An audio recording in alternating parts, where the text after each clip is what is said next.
खबर में आपको सीधा लेकर चलेंगे जॉर्डन की राजधानी अमान में, जहां पर एक और अनोखा और ऐतिहासिक पल सामने आया, जहां पर प्रधानमंत्री मोदी को खास सम्मान दिया गया है। जॉर्डन के क्राउन प्रिंस अल हुसैन बिन अब्दुल्ला मोदी को अपनी गाड़ी से ड्राइव करके जॉर्डन म्यूजियम तक लेकर गए हैं। दरअसल कल सोमवार को प्रधानमंत्री नरेंद्र मोदी जॉर्डन पहुंचे थे और आज मंगलवार को उनके 2 दिवसीय दौरे का दूसरा दिन है। अमान में आयोजित भारत जॉर्डन बिजनेस फोरम में प्रधानमंत्री मोदी ने हिस्सा लिया, जहां उन्होंने भारतीय विकास की शानदार तस्वीर भी पेश की। पीएम मोदी ने इस दौरान स्पष्ट कर दिया है कि भारत की विकास दर 8% से अधिक है।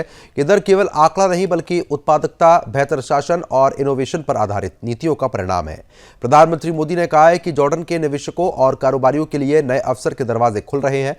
आज दुनिया को एक नए विकास इंजन और भरोसेमंद सप्लाई चेन की आवश्यकता है। भारत और जॉर्डन मिलकर इस जरूरत को पूरा करने में महत्वपूर्ण भूमिका निभा सकते हैं। मोदी ने अपनी जॉर्डन किंग अब्दुल्ला से हुई वार्ता का जिक्र करते हुए कहा कि दोनों नेताओं ने विस्तार से चर्चा की है कि किस तरीके से भौगोलिक स्थिति को अवसर में बदला जाए, इस अवसर को विकास में परिवर्तित किया जाए। इसके साथ ही उन्होंने बताया कि दोनों देशों ने 5 अहम समझौतों पर आपको बता दें कि यहां पर बातचीत भी की है। वास्तव में ये समझौते केवल औपचारिक दस्तावेज नहीं बल्कि संस्कृति, रिन्यूएबल एनर्जी, जल प्रबंधन, डिजिटल पब्लिक इंफ्रास्ट्रक्चर और ऐतिहासिक धरोहरों के संरक्षण में गहन सहयोग की नींव है। डिजिटल गवर्नेंस के तहत तकनीक आधारित सार्वजनिक सेवाओं में साझेदारी को आगे बढ़ाने पर सहमति बनी। इसके अलावा जॉर्डन की विश्व प्रसिद्धि ऐतिहासिक धरोहर पेट्रा और भारत की एलोरा गुफाओं के बीच ट्विनिंग समझौते से विस्तार, संरक्षण, पर्यटन और सांस्कृतिक सहयोग को बढ़ावा मिलेगा। पीएम मोदी ने स्पष्ट कर दिया है कि भारत जॉर्डन का तीसरा सबसे बड़ा व्यापारिक साझेदार है। दरअसल आंकड़ों के केवल अगर हम बात करते हैं तो केवल व्यापारी नहीं बल्कि दीर्घकालिक आर्थिक साझेदारी का विजन छिपा है। मोदी ने याद दिलाया है कि एक समय था जब गुजरात से यूरोप तक पेट्रा के रास्ते व्यापार होता था। हम उन पुराने संबंधों को पुनर्जीवित करना उनको होगा और भविष्य की समृद्धि सुनिश्चित करनी होगी। उन्होंने सांस्कृतिक और विरासत पर्यटन के महत्व को रेखांकित किया। पीएम मोदी ने कहा कि दोनों देशों को फिल्म महोत्सवों, सांस्कृतिक आयोजनों में भागीदारी बढ़ाने पर ध्यान देना चाहिए। आपको बता दें कि भारत और जॉर्डन के राजनयिक संबंध 1950 में स्थापित हुए थे और 2025 में यह रिश्ता 75 साल का हो गया है। दोनों देशों के बीच 2023-24 में कुल 26,033 करोड़ रुपए का व्यापार हुआ, जिसमें भारत का निर्यात करीब 13,266 करोड़ रुपए था। भविष्य में दोनों देशों ने द्विपक्षीय व्यापार को $5 अरब यानी कि 45,275 करोड़ रुपए तक बढ़ाने का लक्ष्य रखा है। भारत जॉर्डन से बड़ी मात्रा में रॉक फॉरेस्ट और फर्टिलाइजर का आयात करता है। वास्तव में भारत की कुल रॉक फॉस्फेट आयात में जॉर्डन की हिस्सेदारी करीब 40% है। दूसरी ओर जॉर्डन भारत में मशीनरी, पेट्रोलियम, अनाज, रसायन, ऑटो पार्ट्स और उद्योग से जुड़े उत्पादों का आयात करता है। भारतीय कंपनियों ने जॉर्डन के आपको बता दें कि टेक्सटाइल सेक्टर में लगभग $1.5 अरब से अधिक का निवेश किया। ये निवेश दोनों देशों के आर्थिक और औद्योगिक संबंधों को भी मजबूत करता है।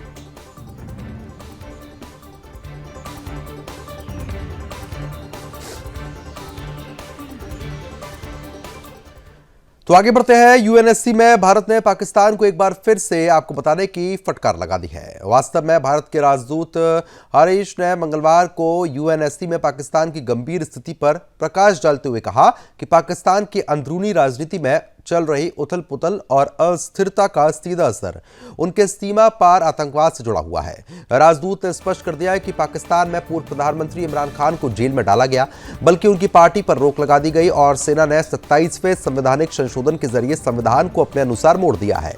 भारत ने इसे संवैधानिक तख्तापलट बताया। दरअसल राजदूत ने यह कहा कि पाकिस्तान जिस तरीके से लोकतंत्र और कानून के साथ व्यवहार कर रहा है, उससे गंभीर स्थिति को यह साफ तौर पर दर्शा देता है।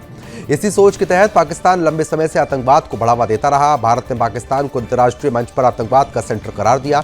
यूएनएससी में लीडरशिप फॉर पीस विषय पर हुई डिबेट में राजदूत ने इमरान खान की जेल में बंदी और उसके साथ अमानवीय व्यवहार का जिक्र किया। अगस्त 2023 से भ्रष्टाचार और आतंकवाद विरोधी कानून के तहत उन पर 100 से अधिक मुकदमे चल रहे हैं। अदियाला जेल में उनके साथ कथित अमानवीय व्यवहार को संयुक्त राष्ट्र की रिपोर्टर एलिस ने आपको बताने की गंभीरता से उठाया था। राजदूत ने पाकिस्तान की जनता के प्रति अनोखा रवैये की भी आलोचना कर दी। उन्होंने कहा कि एक प्रधानमंत्री को जेल में डालना, सत्तारूढ़ राजनीतिक पार्टी पर प्रतिबंध लगाना और 27वें संशोधन के जरिए सेना से संवैधानिक तख्तापलट कराना, साथ ही अपने चीफ ऑफ डिफेंस फोर्सेस को आजीवन छूट देना पाकिस्तान के जनता के प्रति अनोखा सम्मान है। भारत ने पाकिस्तान के जम्मू कश्मीर पर दावों को पूरी तरीके से खारिज कर दिया। राजदूत ने कहा कि जम्मू कश्मीर और लद्दाख भारत के अभिन्न और अविभाज्य हिस्से में है। ये हमेशा रहेंगे। पाकिस्तान का इस क्षेत्र का अनावश्यक जिक्र उसकी खतरनाक सोच और भारत को नुकसान पहुंचाने की मंशा को साफ तौर पर दर्शा देता है। सिंधु जल संधि को निलंबित करने के भारत के फैसले का भी राजदूत ने समर्थन कर दिया। उन्होंने कहा कि पिछले 65 वर्षों में पाकिस्तान ने इस संधि का उल्लंघन भी कर दिया है। 3 युद्ध छेड़े गए, सीमा पार आतंकवाद के माध्यम से हजारों भारतीयों की जान ली गई। अप्रैल 2025 में पहलगाम में हुए आतंकी हमले में 26 निर्दोष नागरिक मारे गए। यही कारण है कि भारत ने इस संधि को तब तक का निलंबित उसको रखा था जब तक पाकिस्तान आतंकवाद को समाप्त नहीं कर देता है। आज के समय की अगर बात करते हैं तो पाकिस्तान का सबसे ताकतवर व्यक्ति बन बैठा मुल्ला आसिम मुनीर का भी जिक्र करते हुए उन्होंने कहा कि 4 दिसंबर को उन्हें देश का पहला CDF और COAS नियुक्त कर दिया गया है। मुनीर को परमाणु हथियारों की कमान मिल गई है। राजदूत ने कहा कि पाकिस्तान की ये ताकत जमा करने की चाल है और उसे अंतर्राष्ट्रीय मंच पर अस्थिर बना देती है। भारत ने UNSC में स्पष्ट कर दिया है कि वह आतंकवाद के खिलाफ पूरी ताकत से कदम उठाता रहेगा और पाकिस्तान जैसे देशों की आंतरिक गड़बड़ियां है और आतंकवाद फैलाने की जो सोच है उसको भी लगातार दुनिया के सामने लाता रहेगा।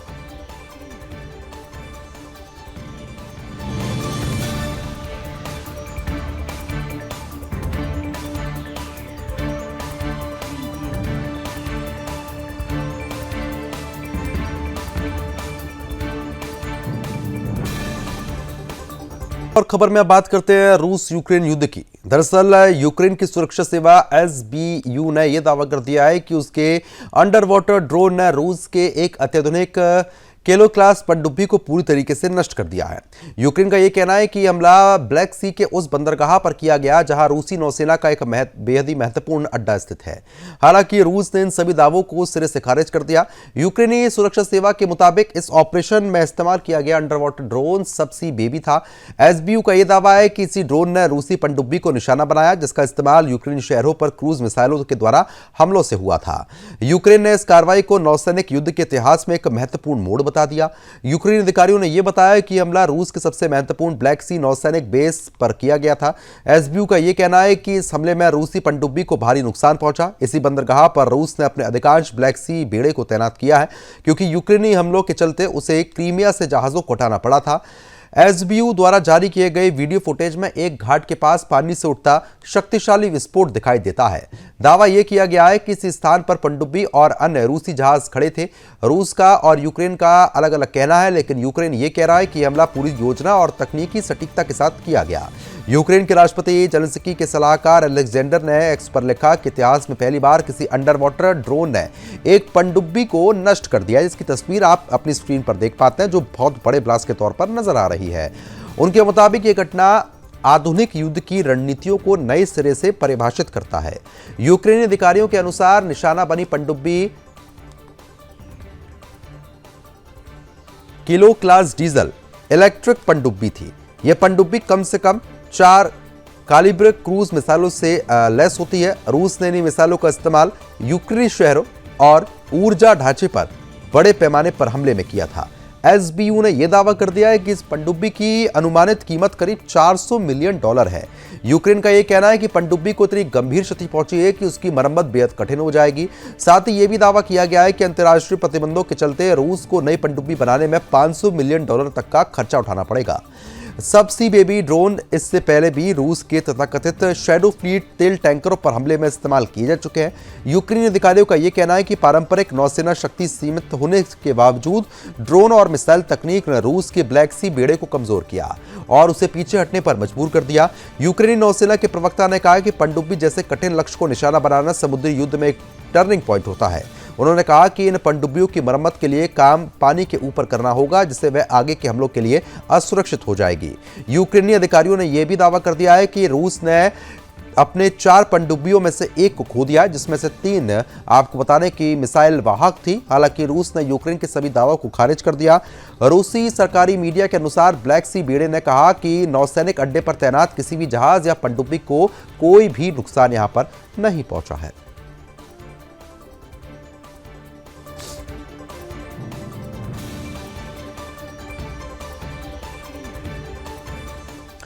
अब आगे बढ़ते खबरों में। मेक्सिको के आसमान से आई एक भयावह खबर, एक इमरजेंसी लैंडिंग, एक आखिरी कोशिश और फिर आग, तबाही और मौत का मंजर। जी हां, यह हादसा कुछ ही पलों में एक सामान्य उड़ान को बड़े विमान हादसे में बदल देने वाली घटना बन गया।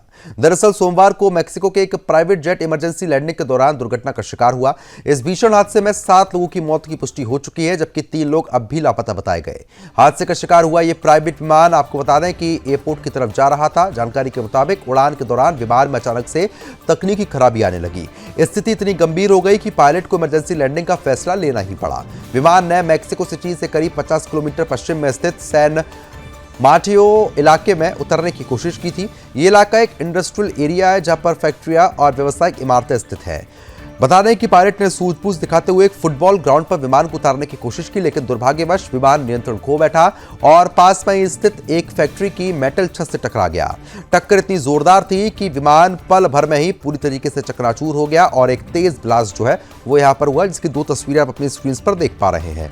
बता दें आपको कि देखते ही देखते आग ने आसपास के इलाके को अपनी चपेट में ले लिया। दरअसल आग की गंभीरता को देखते हुए राहत और बचाव एजेंसीज ने तुरंत रेस्क्यू ऑपरेशन शुरू कर दिया। करीब 130 लोगों को सुरक्षित स्थानों पर पहुंचा दिया गया है ताकि किसी और की जान को नुकसान ना हो। दमकल विभाग की टीम मौके पर पहुंची हुई है और लगातार कार्रवाई चल रही है। हालांकि अभी तक दुर्घटना के सटीक कारणों को आधिकारिक पुष्टि उनकी फिलहाल नहीं कर दी गई है।